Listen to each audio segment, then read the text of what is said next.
All right, you entered a plea of guilty on May 23rd. According to your plea bargain agreement, punishment is to be assessed at a cap of 7 years in the prison. There's a $1,500 fine, and the state is silent on your application. Have both parties had a chance to review the PSI report? We have, Judge. Any objections to the PSI report from either side? No, Judge. All right. State, you are silent. Defense, do you have any witnesses? Yes, Judge. I would like to call Tony Rosales. All right. If they'll come forward, please. All right, could you raise your right hand for me, please? Do you solemnly swear affirm the testimony you give will be the truth and nothing but the truth, so help you God? Okay. All right, you can lower your hand, state your name for the record. Antonio Rosales. All right. And Judge, if I could, I guess, kind of give you some backstory, and I'm sure Megan will let me know if I missed any facts. So this incident took place in 2022. Right off the bat, notice how the defense sets the stage with the timeline. 2022 might sound like a long time ago, but in court, a gap between crime and sentencing can completely change how the judge views rehabilitation. My client was a driver of a car. There were several other young men in the car with him with this incident who participated in this. Subsequent to that incident, my client had been, I guess, arrested, and then Mike Beliveau had represented him. That charge had been dismissed. Okay. Since that time, Ethan he got a job. He became a licensed security guard, passed his level 3, and I think had turned his life around from this incident. And then this charge came back up, and that's what brings us here today. So I can be sure. So he became a licensed security guard, then this charge popped up. Yes, then this subsequent charge, yes. So he had passed all his levels. He was licensed to carry a firearm as a security guard. He had passed all the testing, all the background checks. And then I guess the case got refiled as the deadly conduct. At least 2 of the other juveniles in the car with him, I think subsequently have been arrested and charged with capital murder. Okay, which is why he's here as a co-defendant on the deadly conduct charge. So obviously, the boys he was with that night, and it's noted in the offense report, he after work had gone to. Pause here. This is key. The people Ethan was charged with capital murder. That's the most serious charge in Texas, even though Ethan's charge is different guilt by association, is a huge factor weighing on the judge's mind. This Nathan kid's house, and that's how he ended up being involved in this situation. And the capital murder charge has absolutely nothing to do with this offense. No. Okay.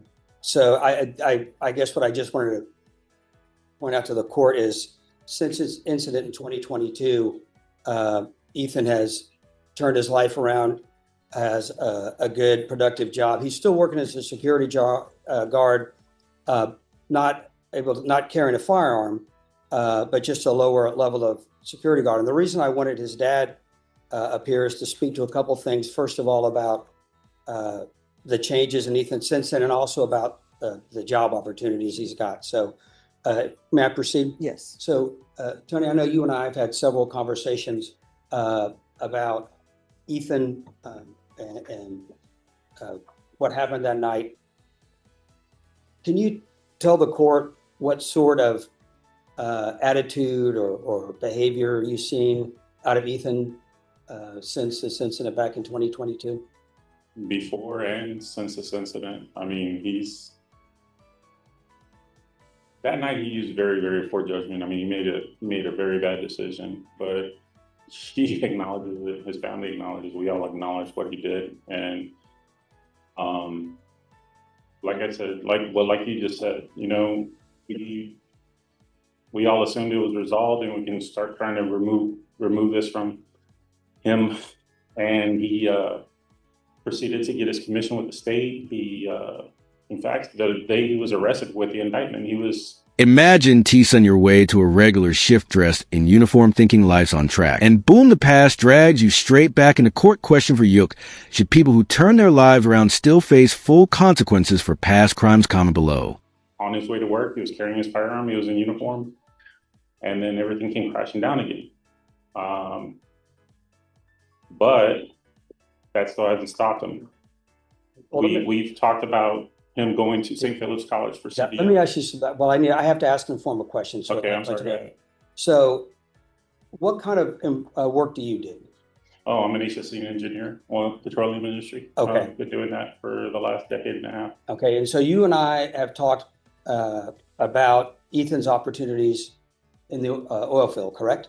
Yes. Okay, and you and I have discussed, and Ethan, I guess the goal is if he gets probation, that he wants to apply to be a commercial truck driver. Correct? Yeah, he's already set up for a SAGE program at St. Philip's College, but we have to wait to see what happens here. Okay, and then I guess as part of that, if he's able to finish his program as a commercial truck driver, he has a lot of opportunities for work in the oil field and the oil industry, correct? Yeah. Oh, well, as a service provider, not directly in the oil field. Quick legal pit stop. A TWIC card is basically a federal security clearance needed for certain high-level transport jobs. A felony conviction can slam the door shut on that translation. His entire career path hinges on today's sentencing. But as a service provider, yes. Okay, and can you tell the court what a service provider is? So basically, you'd be transporting materials back and forth. Depending on the outcome of this court, will be determined whether or not he can get his TWIC. Okay, tell the court what the TWIC is. Transportation Worker Identification Card. There are federal and felony restrictions to that. It's not always 100% that he won't be able to get his TWIC, but he could always get a waiver. The thing is it will limit his opportunities to be able to get a TWIC card if he doesn't get a waiver approved. But that means he can still work with a CDL. He just won't have as much opportunities for advancement as he normally would. But I guess what you're telling the court is Ethan has a lot of opportunities and possibilities facing him. Correct? Yes. Okay. And I guess I didn't see any violation reports or anything that's been filed. I guess, has Ethan been living with you since the incident? 100%. Yeah. I mean, all he does is work and come home and play on the Xbox. I mean, that's basically all he does. Okay. So you haven't had any problems with him since then? Okay. And I guess, are you asking the court to give him an opportunity at probation?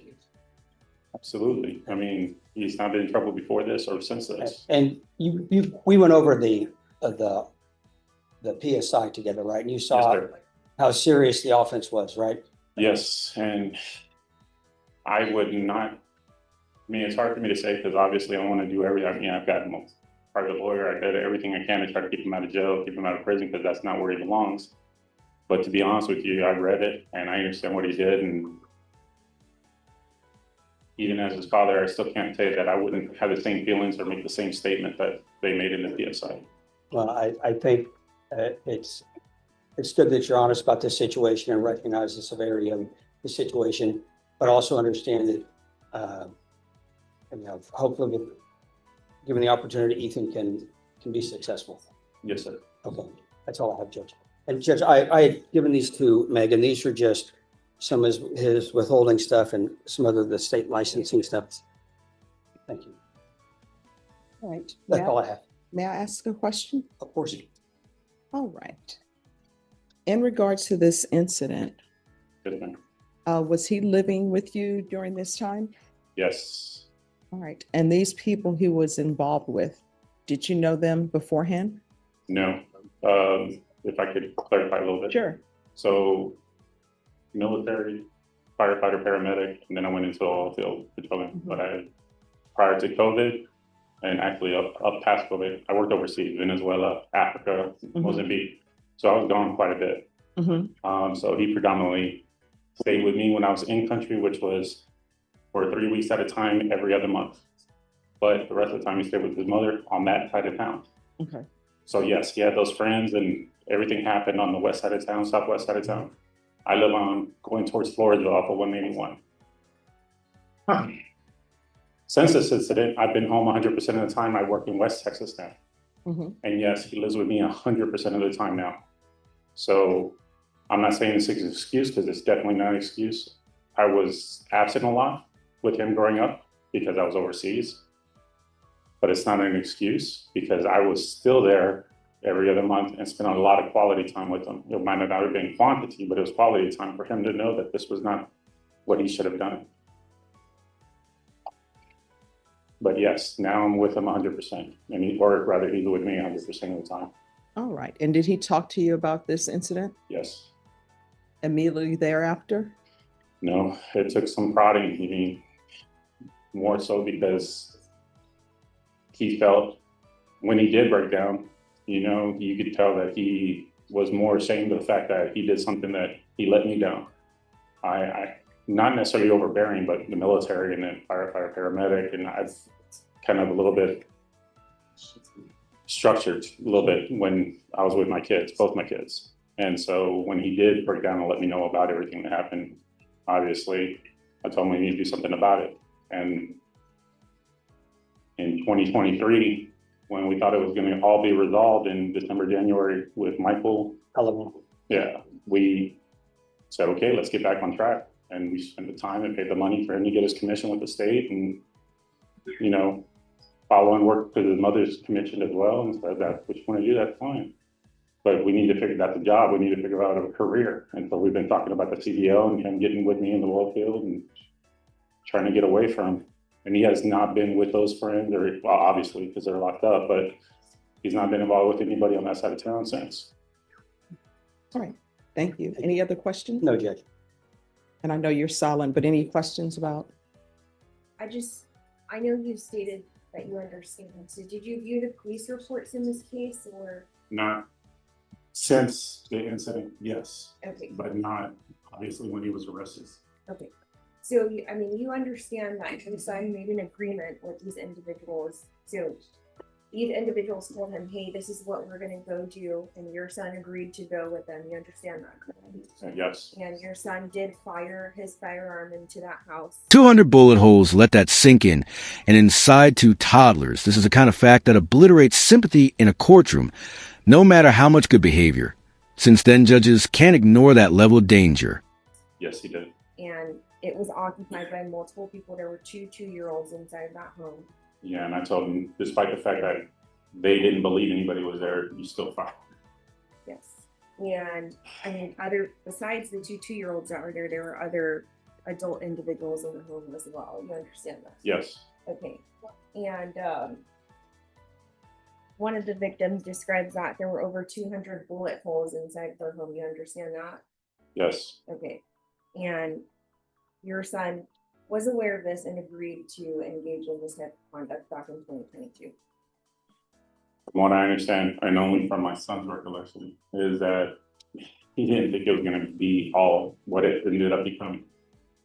Yes, he knew what they were going to go do, but he didn't believe it was going to be as impactful as it was.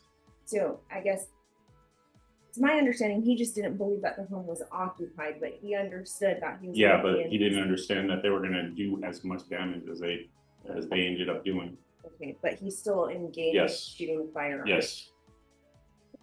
He passed the witness. Are there any other questions? All right. Thank you so much. And thank you for giving me some insights into your son. Thank you. So, Any other witnesses? yes, Judge, I do want to call Axel. I have some issues, I think, as far as if the state's going to be silent.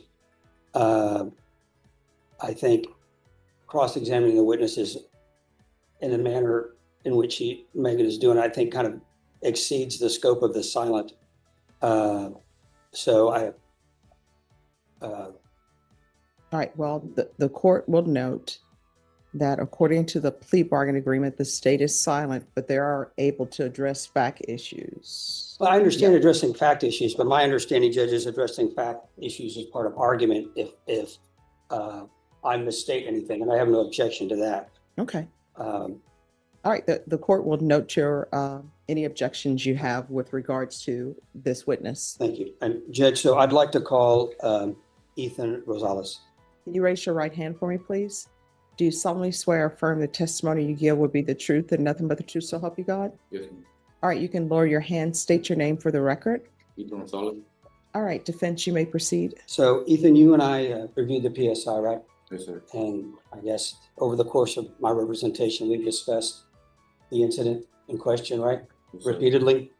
And we discussed the boys you were with that night, and obviously the path they went on in their life, right? Yes, sir. And they're either, I guess, going to end up in prison for life or on death row, depending on whatever election the state has made. And so that kind of tells you the people you were hanging out with, right? Yes, sir. And I know you expressed regret about what happened to the people at when you met with the probation officer. But I guess when we looked over the PSI and you saw who was in that house, right? Yes, sir. You understand, I mean, how lucky you weren't here on murder or capital murder charges, right? Yes, sir. So let's talk about your life since the incident. Okay.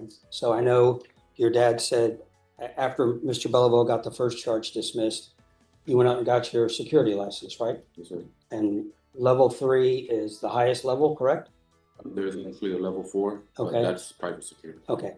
So you took all these tests, you passed background checks, you got a job, you seem to have your life back on track, right? Yes, sir. And then, of course, this new case came out.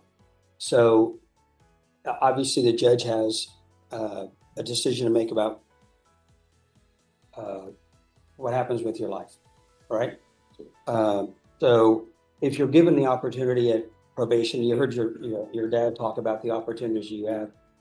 Do you think you'll be able to take advantage of those opportunities? Yes, sir. Okay. Is there anything else you want to tell the judge about what happened that night, or anything you want to say to the people involved?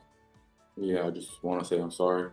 I didn't know who was in there. That doesn't change the fact of my decision that I made that night, but it stopped me a lot from job opportunities and moving forward in life to make more money and just be successful. Okay, but the reason it stopped you is because of the decision you made, right? Yes, sir. Okay. So I guess if given the opportunity, do you think you'll be able to comply with any orders or conditions the judge imposes? 100%. Okay. All right. I have nothing further. All right. Any objections to the court asking? No, not at all. questions? Walk me through this.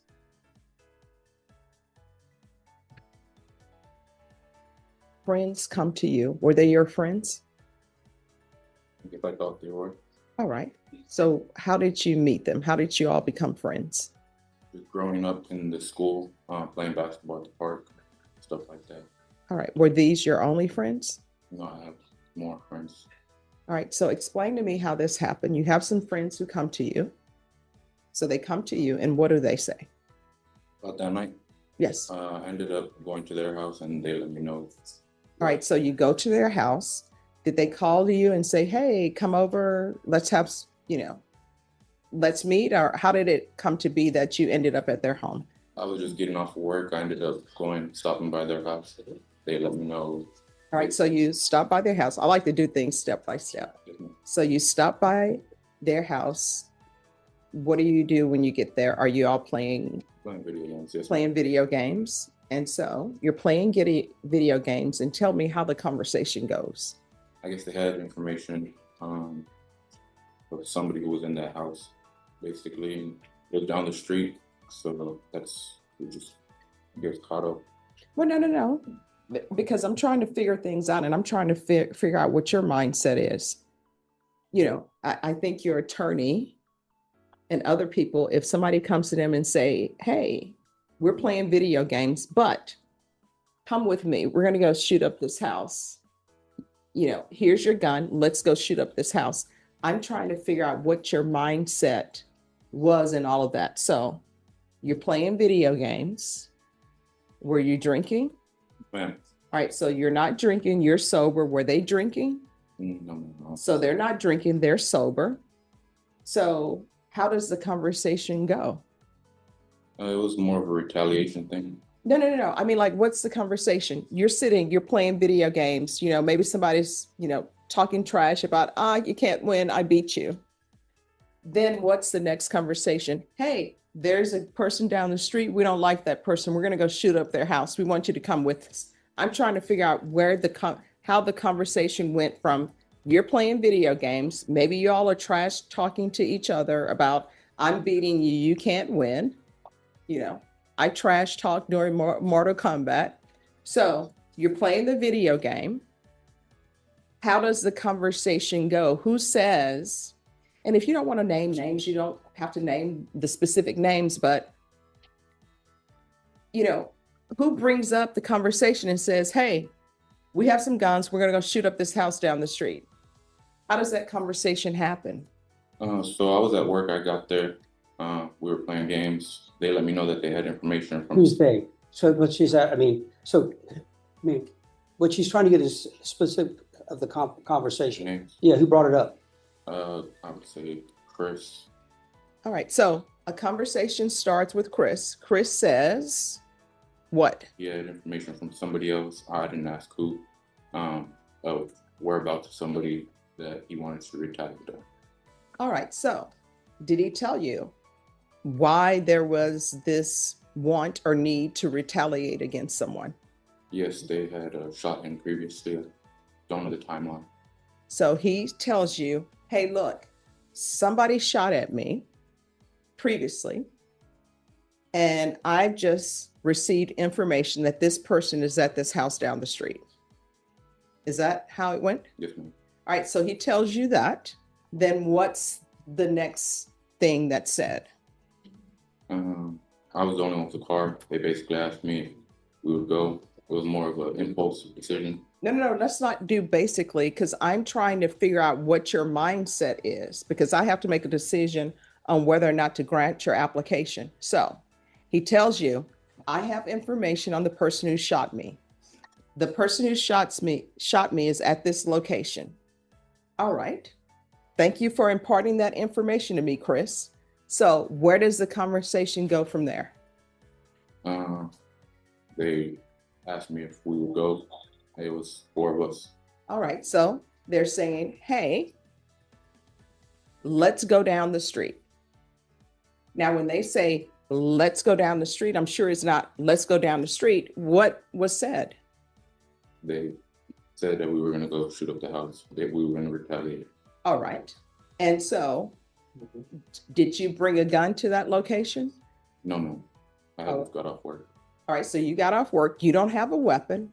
And they're saying, hey, let's go down the street and shoot up the house. Yes, ma'am. All right. So where does the gun part come in for you? I mean, they just had guns there, so took one with me. Well, did they say, hey, you take a gun? Or did you just say, all right, let's do this, and you grab a gun on your own? Yes, ma'am, I grabbed it.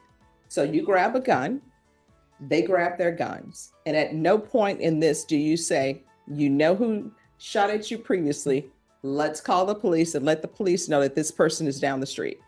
Nobody says that. Mhm. No, ma'am. All right. So you get a gun that's been provided and you all get in the vehicle. Yes, ma'am. And are you driving? Yes, ma'am. So what happens next? We drove about 2 blocks down the street, and that's where the house was. Okay. So the house is 2 blocks down the street. And what are you thinking as you're driving to this location? It was more of an adrenaline rush, I would say so. And how old were you? 19. All right, so you're 19, you're getting an adrenaline rush and you drive to the house. And how far was that house from where you were playing video games? I'd say about 3 minutes, maybe. And nobody thought, so you guys were not going to walk, you're going to drive the 3 minutes. Yes, ma'am. All right, so you're in the vehicle, you all pull upside the house, then what happens? We all got out, shot the house. You call out? We all got out and shot the house. Okay. All right. And then after you shoot the house, what do? We go back to their house. So you get back in the vehicle and you drive back to the home. Yes, ma'am. And does anybody say anything?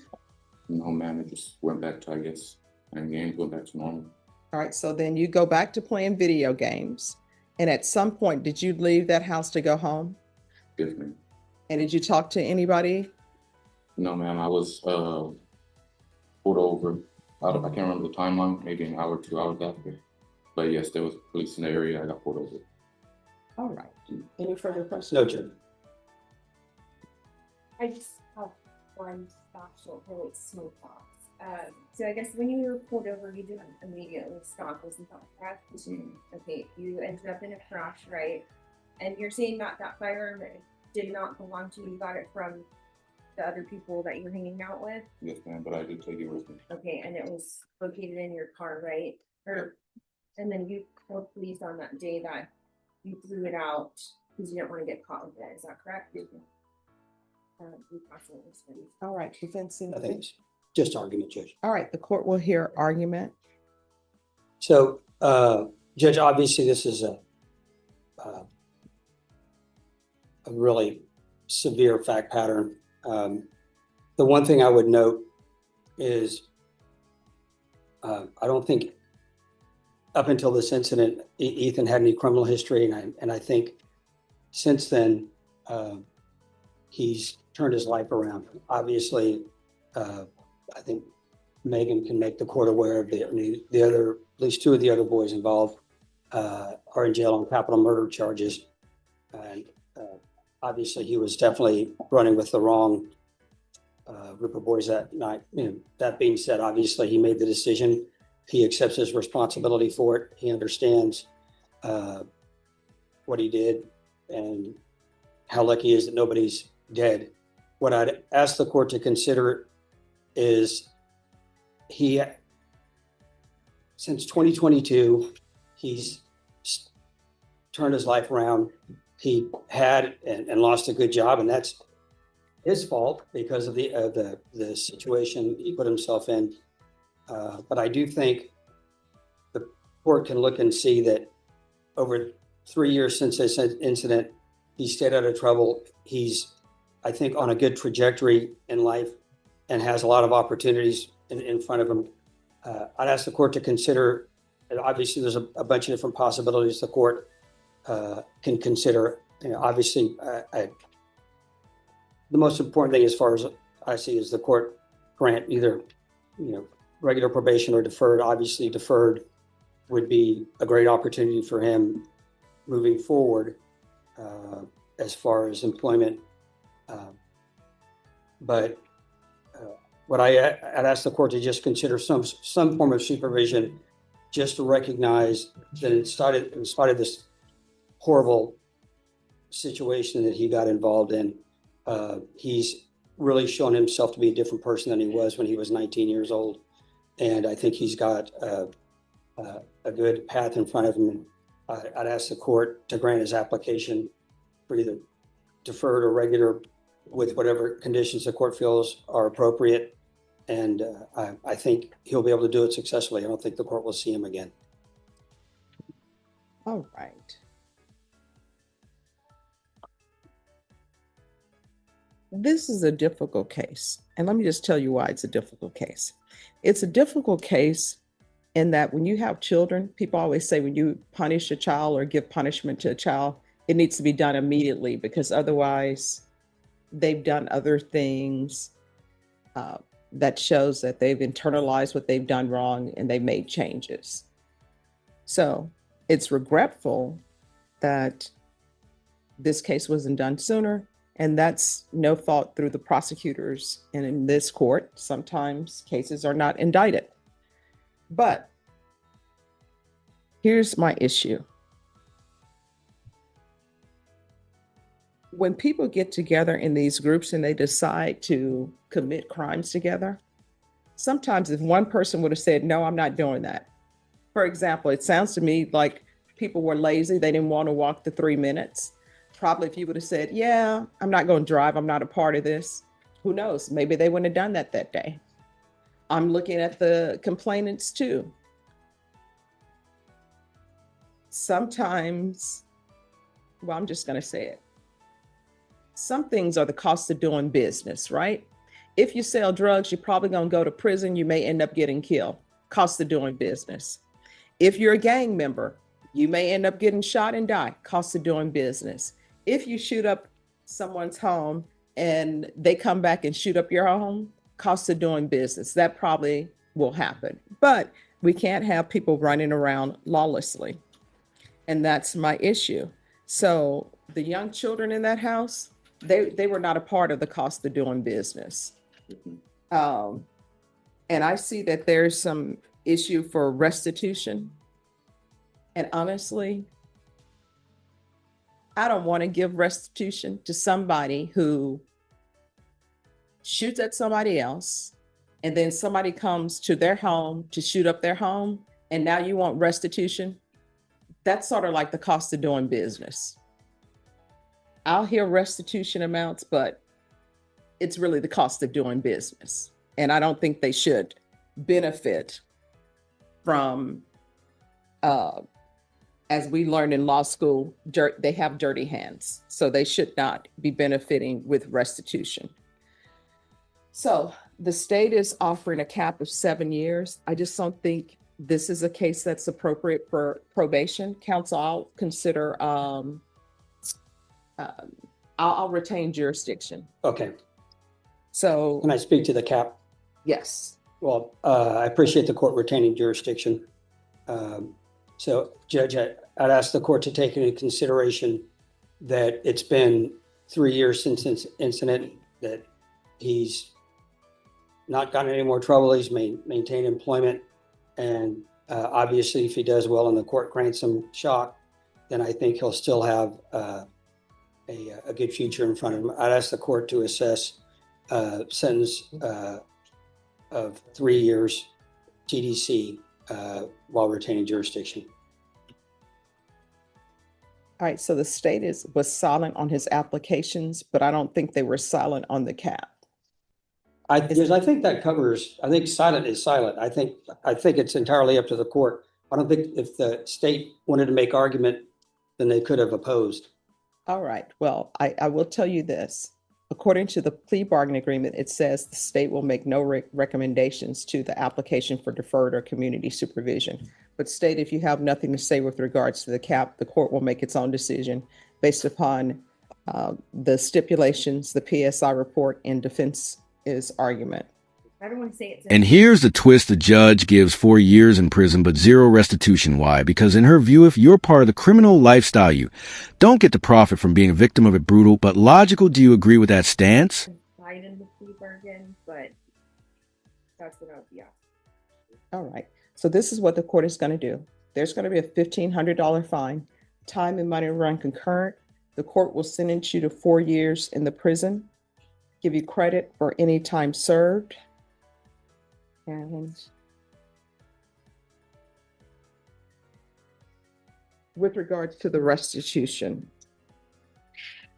and I'm serious about with regards to the restitution, you really need to come to court with the clean hands.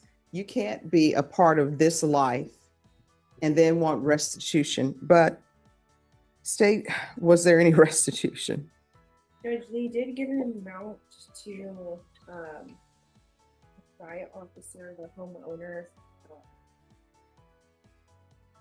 and that was $15,740.65. But it says that the out-of-pocket actual expenses were $6,980.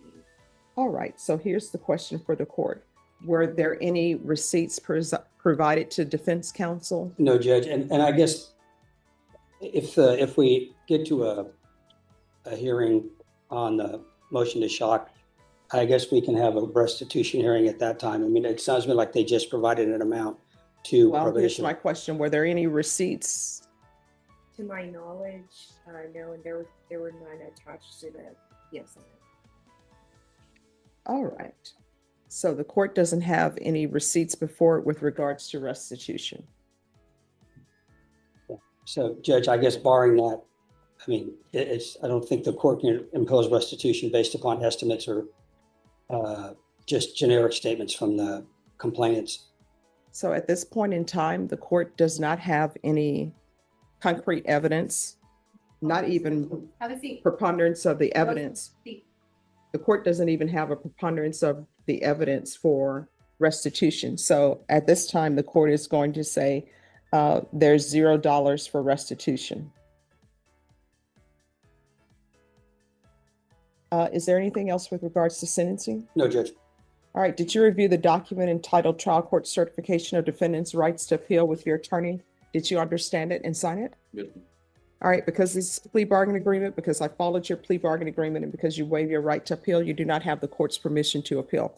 Because this is a felony conviction, you're not allowed to own or possess any weapons or ammunition.